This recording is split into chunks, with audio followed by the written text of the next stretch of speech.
Good afternoon, ladies and gentlemen, and welcome to another Propagandacast with me, Imperial Dane, and today we have for you a 2 versus 2, yes indeed, moving a bit away from the 1 versus 1 to a bit of 2 versus 2 action. 4 players, 1 map, in this case Rails and Metals, rather the ubiquitous 2 versus 2 map. I can't help but feel, of course, Duclair is also a rather nice map. But most of the 2 versus 2 maps I have received have been, well, Rails and Metals, so there you go. Rails and Metals once more, Rails and Metals forever. Not heavy metal though. Anyhow, of course, for those that don't know, Rails and Metals is, well, a bit map based on the whole Rails and Metals part. Is a small railroad crossing which has been bombed out by Allied bombers. We have the victory point right here in the north, which is covered by this building, or can be covered, and a heavy machine gun. There's also a medium fuel point, but this building right here, is the highlight of the map, the one where most of the fighting will be going on. And why? Because it's covering not 1 but 2 victory points and a fuel point, making this an incredibly vital building. And in fact, the map has been changed a bit to make it a bit easier to assault, but still it is rather tough. And we even have here a small opening, so again it's not so easy to just gap off and just have men run right into the machine gun fire. Anyhow, so let's have a look at the opposition. In the northern corner we have Patrick9494 and D1stracter, Major D1stracter, and Hauptmann Patrick of the 91st Luftlande Division, with a bit of help from the 1094th Panzer Grenadier Regiment, I believe. I'm not entirely sure though. And who shall be facing them but Cementmixer and the Cabbagelord of the 3rd Armoured Division, making their way towards Cherbourg. Shall they succeed or shall they fail? Cementmixer being this very nice chap that put together the intro video, so a hip hip hooray for him. And let's get started on this, shall we? No mucking about with introductions anymore. Now onto the action. We see a barracks there. And shall there be a barracks there as well? Dual barracks starts certainly nice. Will certainly give them the initiative and tactical advantage from the beginning. In particular, if one of their opposing players goes down for that sort of "I'll go support you" Panzer elite player, will just throw in Panzer Grenadiers, and that can most certainly happen. But we shall have to see how this goes. We are seeing the Wehrmacht quarters, of course, going up. No indication there. Panzer Grenadiers, of course, again, nothing interesting there. Again, it's the usual bit. We'll probably see some Gewehr 43s being equipped. Cementmixer wishing good luck, have fun. Very nice sportsmanship there, always good to see. Riflemen being marched out of the barracks, but they need a bit of rousing. And we see pioneers storming towards this building, occupying and securing that any MG42s that will further arrive, of course, can occupy it. So we'll most likely be seeing an MG42 out of this building first. Had it been an American, then one could also assume perhaps that he would try to block it from an opposing force just sitting in there. And of course, getting an MG42 in there, that's a sort of the part of the strategic overlay of this map. Some players will try to rush this building to either prevent an MG42 or get their own into it, or HMD in fact. Panzer Grenadiers now rushing in here to provide some support in the early bit. Again, this building does really provide quite the tactical and strategic advantage. Again, covering 2 victory points and a fuel point. It doesn't get much better than that, plus the fact that it does have so absolutely many windows on all sides also makes it a generally good building to also stuff regular infantry into, and not just MGs. Rifleman leading the charge, apparently stopping up, which is not perhaps the best thing to do. And then again, he could be fearing that it will already be an MG42, but I believe we'll be seeing it right there. Rushing with all haste, but engineers are also stomping forward, and there we go, interdicting the MG42. Riflemen pulling back as Panzer Grenadiers are quick to seize upon this small trench. Engineers sitting upon the MG42. Gunners with their own submachine guns. Will the MG42 get back to safety? Looks like it certainly, but does manage to do a bit of damage. Riflemen pulling back, not entirely sure what their intent is. Further riflemen on the way. In the meanwhile, we are seeing a rather heavy focus in the west from the Cabbagelord, which certainly managing to see some territory here, while the Panzer Elite and Wehrmacht are certainly much more focusing right here, while the Cementmixer is really putting on the pressure, which of course is allowing Mr. Cabbagelord to just continue there unopposed, and of course later on help the Cementmixer, since of course they'll be having a small advantage there, since it does really look like Mr. D1stracter, oh, he isn't going completely support, but again, it is certainly possible. Rifleman sneaking in for a flanking move. Certainly not bad. We have, though, a Volksgrenadier team moving into certainly supporting position. Rifleman stopping in a harassment attempt by a Pioneer. Dropping one dead. Not a happy start. And we're also seeing a forward barracks going right up there. Certainly quite early one, in fact, can of course be used to reinforce. Chain up new units there, so of course not bad, but I must question the earliness of this. And if it wouldn't have been better to get some further infantry out onto the field before going for a forward barracks, and of course, if someone was to do something sneaky and manage to somehow push them away already now, that building will have been already wasted. And what is this? We are seeing a weapon support center going up, perhaps going for a sniper or heavy machine gun, or might be going for a mortar to really blow out those Germans from their entrenched positions already here. Certainly not a bad move. Heavy weapons can really make quite a difference in such matters, even if it depends on just using regular mortar rounds or smoke rounds, in which case you can just throw in a bunch of engineers with flamethrowers and burn them out. Riflemen slowly advancing, put a bit of pressure on, and we are seeing a second MG42 coming out from here, I wager. Yes, indeed, lots of heavy machine gun fire ready to really just blast away at any Americans trying to move up through here. Volksgrenadiers holding up in the trench, while it looks like the Panzer lead player is finally forced to actually have to deal with the Cabbagelord and his movements right here, slowly edging towards Wehrmacht territory. In fact, he would go for this strategic point and cut them off from this fuel point right up there. Well, at the same time, one could argue that perhaps the Cabbagelord could try and put on a bit more pressure in instead of just holding back right here. We're losing a munitions Still, sector. Cementmixer pushing onwards for Uncle Sam.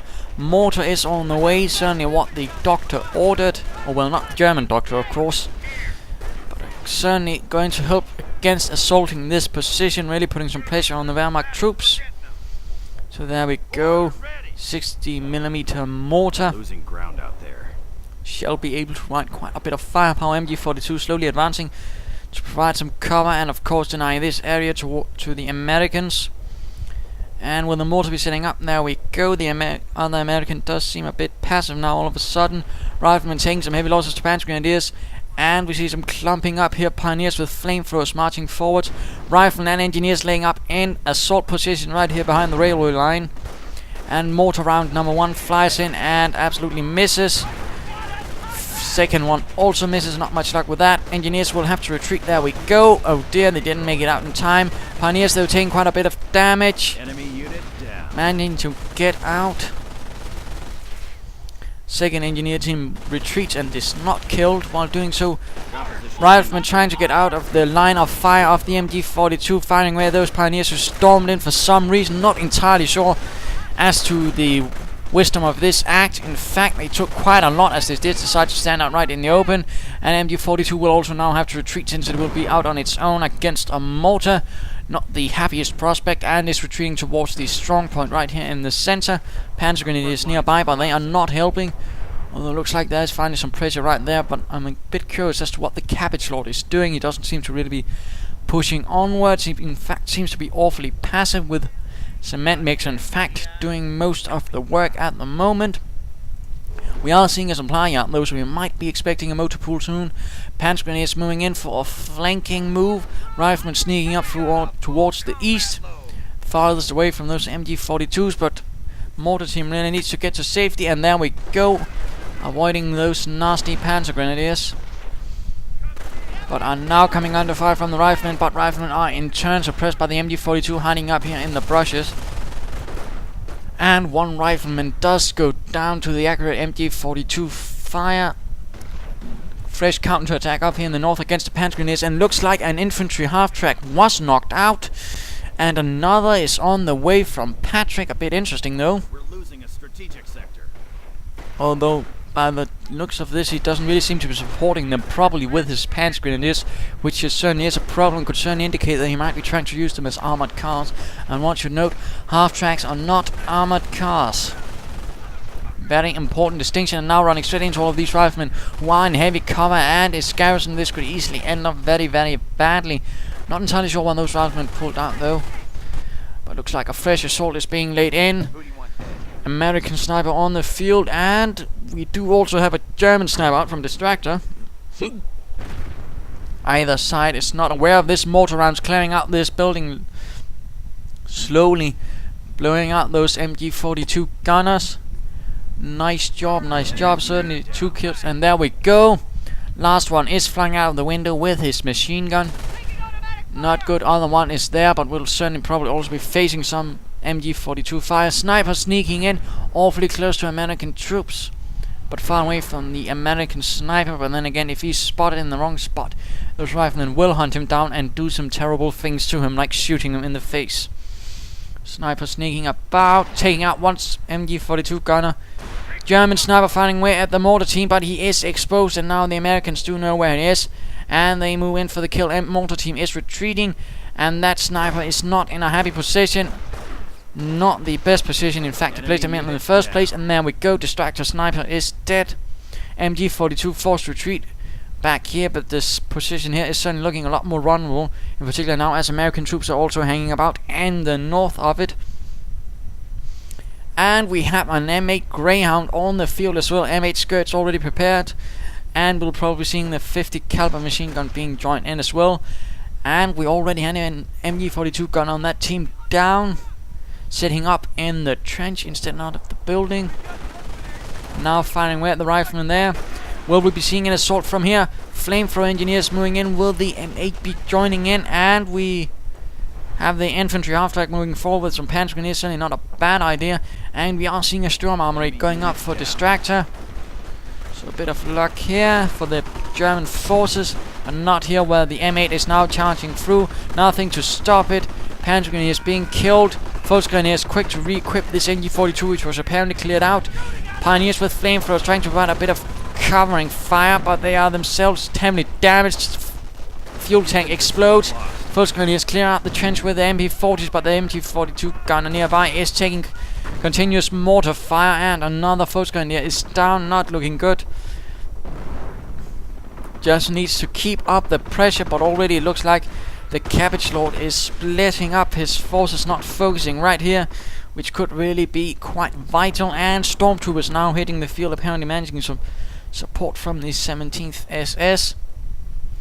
Riflemen are reinforcing and preparing while a fresh rifleman team is on the way. At the same time, we are seeing the tank depot. No doctrine yet for Cementmixer though, but a lot of munitions. And for example, going for airborne or infantry could either net some really nice strafing runs, or howitzer strikes could really make quite a difference. Sniper barely gets out of there with MP40 rounds hitting behind him, gravely wounding him. And we see some stormtroopers here already having taken one down, it looks like. Panzer also being equipped, but they are looking quite wounded. And infantry half-track goes out of control and blows up on the railroad. And we have the M8 now with veterancy 1. Panzer grenadiers moving out. Not a lot of Panzer grenadiers though, and he really needs to get something like an anti-tank half-track or some Panzer. But I hope he doesn't suddenly begin relying only on Panzer grenadiers and blobbing them. That would be really tragic. Stormtroopers and foes grenadiers charging in, but running into a strong position of American infantry. One with veterancy 1, and Cementmixer does seem to be going on about something. Stormtrooper down again. Mortar rounds bombarding the area, and we see the M8 moving in. No 50 caliber gun though. Stormtroopers with Shrek, so Panzer of course, communicating with your teammate.